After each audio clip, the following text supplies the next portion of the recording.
Hello everyone, welcome to my channel. ఈరోజు ఎంతో సింపుల్గా చేసుకునే టమాటా రసం గురించి చెప్దామని వచ్చాను. ఇది ఎంత సింపుల్ అంటే జస్ట్ 15 మినిట్స్ అంటే 15 మినిట్స్లో చేసేసుకోవచ్చండి.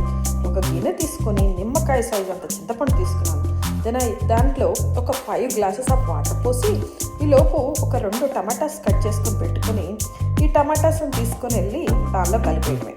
ఇప్పుడు ఈ గిన్నె తీసుకొని వెళ్ళి స్టవ్ మీద పెట్టి అది కొంచెం కాగుతూ ఉన్న టైంలో ఒక 2 స్పూన్ల of salt and 1 spoon turmeric వేసేసి అది మరగనివ్వాలి. ఈలోపు అది మరుగుతున్న టైంలో మనం ఒక మిక్సీ జార్ని తీసుకొని దానిలో ఒక 2.5 స్పూన్లు ధనియాలు, ఒక 2 స్పూన్లు పచ్చిపప్పు, దీంతో పాటుగా ఒక 3-4 మిరప వేసేసి దాని తర్వాత కొంచెం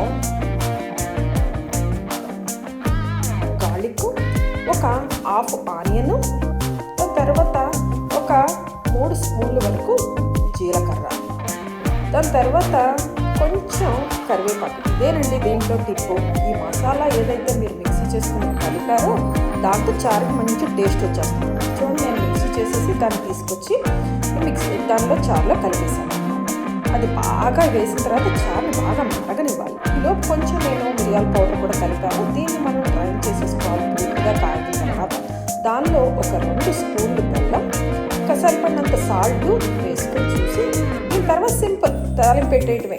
తాలింపులో మీరు ఎండుమిరపకాయలు అండ్ మన తాలింపు గింజలు, దాంతోపాటుగా కొంచెం ఎక్కువగా ఫ్రెష్గా ఉన్న కర్రీ లీవ్స్ వేసేస్తే అంతే. దట్స్ ఇట్, అయిపోయింది. మనకి చారు ఆల్మోస్ట్ రెడీ అయిపోయినట్టు. ఇప్పుడు ఈ చారులో లాస్ట్ టిప్ ఏంటి అంటే దీంట్లో కొరియాండర్, వెరీ మోస్ట్